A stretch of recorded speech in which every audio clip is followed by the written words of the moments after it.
नमस्कार. काल आपल्याला कॅप राऊंड 1च्या प्रोव्हिजनल अलॉटमेंट जे आहेत त्या सगळ्यांना मिळालेले आहेत. त्याच्यावरती मला काही लोकांचे मेसेज किंवा काहींचे प्रश्न असे आले की प्रोव्हिजनल म्हणजे काय, मग फायनल मिळणार आहे का अलॉटमेंट. तर मित्रांनो लक्षात घ्या की प्रोव्हिजनल अलॉटमेंट याचा अर्थ प्रत्येक राऊंडमध्ये जी मिळतीये ती प्रोव्हिजनलच अलॉटमेंट असते आणि शेवटच्या चौथ्या राऊंड नंतर जी आहे that is a final allotment. कारण आत्ताही तुम्हाला जी अलॉटमेंट आलेली आहे त्यामध्ये मी तुम्हाला सांगितलं त्याप्रमाणे ज्यांना तुम्ही दिलेल्या प्रेफरन्समधल्या ऑप्शनमधला पहिलाच ऑप्शन मिळालेला आहे तर त्या मुलांसाठी ती जागा कन्फर्म म्हणजे फ्रीज झालेली आहे. त्या मुलांना असा कुठलाही चॉईस नाही की त्यांनी ती सीट सोडून देऊन पुढच्या राऊंडला परत ऑप्शन्स भरावेत, हे काही जमणारच नाही.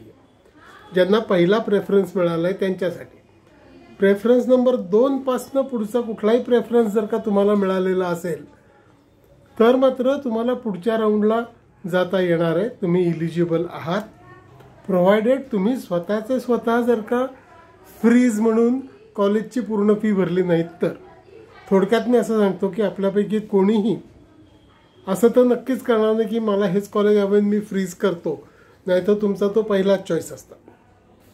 तर 2 पासनं पुढचा कुठलाही प्रेफरन्स मिळालेल्या मुलांना माझं एकच सांगणं आहे की तुम्ही तुमच्या लॉग इनमधनं जा, तिथे तुम्हाला फ्रीज नॉट फ्रीज असे 2 ऑप्शन्स मिळतात. त्यातलं नॉट फ्रीज म्हणायचं, पण आपल्याला मिळालेली जी सीट आहे ज्या कॉलेजमधली जी ब्रांच ती आपल्याला हवी आहे त्याच्यासाठी सीट ॲक्सेप्टन्स फीज म्हणून मला वाटतं 1000 रुपये तुम्हाला ऑनलाईनच पे करायचे. त्यामुळे pay seat acceptance fees of ₹1000 say not freeze and confirm. So now you are eligible. आता तुम्ही सेकंड राऊंडसाठी पूर्णपणे पुढे गेलेले आहात आणि तुमच्या हातात आत्ता अलॉट झालेली सीट आहे. म्हणजे ती सीट काही पुढच्या राऊंडला कोणाला फ्री म्हणून दिसणार नाही आहे. तुम्हाला जर का तुम्ही दिलेल्या ऑप्शनपैकी कुठला बेटर ऑप्शन मिळाला पुढच्या राऊंडला तर मात्र तुमची ही सीट ऑटोमॅटिकली तुमच्या हातातनं जाते आणि तुम्हाला बेटर ऑप्शन मिळतो आणि मग ही सीट बाकीच्या मुलांसाठी ओपन म्हणजे फ्री होते. आता काही जणांचे प्रश्न आहेत की पुढच्या राऊंडचे ऑप्शन्स कसे द्यायचे. तर मी आधी सांगितल्याप्रमाणे आपण पहिल्या राऊंडला जो विचार करून ऑप्शन दिलेले असतील तर पुढच्या राऊंडला परत ऑप्शन देताना काही विचार करायचं कारण नाही आहे.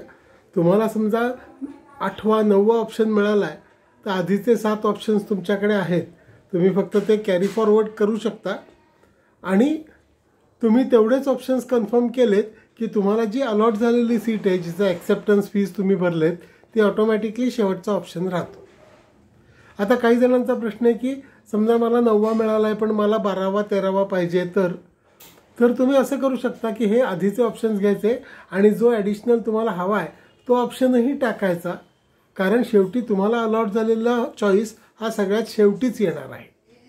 म्हणजे याचा अर्थ तुम्ही खालचे ऑप्शन्स वरती घेऊ शकता पण ते खाली ठेवण्यात काही मतलब नाही कारण तिथे पोचणारच नाही. काही जणांचं असं म्हणणं आहे की आम्ही सगळे नवीनच ऑप्शन देऊ शकतो का, तर आनंदाने द्या. तुम्ही नवीन ऑप्शन्स जरी दिलेत तरीसुद्धा सगळ्यात शेवटचा ऑप्शन हा तुम्हाला अलॉट झालेली सीट हाच राहतो आणि ज्यांना एखाद्याला सीट अलॉट झाली नसेल तर त्याला ॲज गुड ॲज पहिल्या राऊंडसारखे सगळे ऑप्शन देतात. पण 2 गोष्टी महत्त्वाच्या 1, 2, 3 तारखेमध्ये करताना नॉट फ्रीज म्हणणं आणि सीट ॲक्सेप्टन्स फीज ज्या आहेत त्या भरायच्या 1000 रुपये म्हणजे पुढच्या राऊंडचं काम आपलं सुरळ झालं. हे ह्याच्या पुढे परत कधी सीट ॲक्सेप्टन्स फीज भरावी लागणार नाही, ती एकदाच भरायची असते, ती पुढच्या याला कॅरी फॉरवर्ड होते. ज्यांना पहिल्यांदा अलॉटमेंट येईल समजा आत्ता मिळाली नाही पुढच्या राऊंडला तर त्यावेळेला त्यांनी सीट ॲक्सेप्टन्स फी भरायची.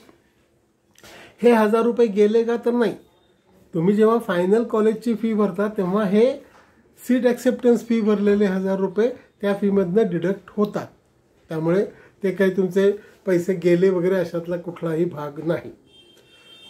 याच्या पुढे इन्स्टिट्यूट लेवलच्या ज्या सीट्स आहेत 20% सीट असतात त्यासाठी बऱ्याच कॉलेजेसनी स्वतःचे फॉर्म्स ऑप्शन फॉर्म वगैरे हे फॉर्म्स भरायला सुरुवात केलेली आहे. तुम्ही ते भरू शकता. पण त्या सगळ्या मुलांना माझं हेही सांगणंच आहे की तुम्ही आत्ता तुमच्या या CETच्या साईटवरती इन्स्टिट्यूट वाईज राऊंडसाठी ऑप्शन्स भरा असा जो एक तुमच्याकडे डावीकडे दिसतंय, तर त्याच्यावरती क्लिक करून तुम्ही ऑप्शन्स भरा. म्हणजे तुमचं इथनंही तो ऑप्शन इन्स्टिट्यूट वाईज सीटसाठीचा क्लेम आणि तो त्या कॉलेजला कळवला जाईल आणि मग परत ते कॉलेज तुमच्याकडनं ॲप्लिकेशन मागवतं.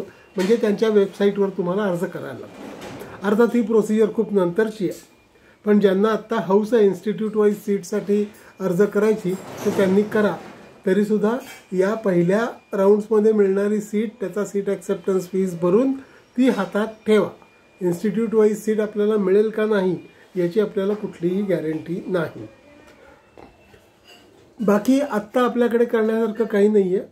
उगाचच कुठल्या इतर शंका मनात आणू नका. मी जे सांगितलं आहे तेवढ्याच गोष्टी लक्षात ठेवा. एखाद्या कॉलेजला पुढच्या राऊंड 2साठी एकही सीट वेकंट दाखवली नाही तर तुम्ही अप्लाय करू शकता का, तर तुम्ही बिंदास करू शकता. कारण ती सीट आत्ता अवेलेबल नसेल, पण एखादा त्यातला मुलगा पुढे गेला तर तिथं सीट वेकंट होते, त्यामुळे तुमचा क्लेम असला पाहिजे. त्यामुळे आता ह्याच्या पुढे तो सीट मॅट्रिक्स आणि अवेलेबिलिटी पाहून तुम्हाला ऑप्शन फॉर्म काही भरायचा नाही आहे. मला वाटतं एवढ्या गोष्टी आत्ता आपल्याला राऊंड 2ला जाण्यासाठी पुरेशा आहेत. मला वाटतं 3 तारखेला 3 वाजेपर्यंतच तुम्हाला ते नॉट फ्रीज आणि सीट ॲक्सेप्टन्स फीज भरायचे आहेत. त्यामुळे ते सगळं वेळेत काम करा. आणि बाकी आत्ता तर तुम्हाला जिथं सीट मिळाली आहे त्या कॉलेजला जाणं किंवा तिथं काही करणं यातली कुठलीही गोष्ट अपेक्षित नाही आहे, काही करायचं नाही आहे.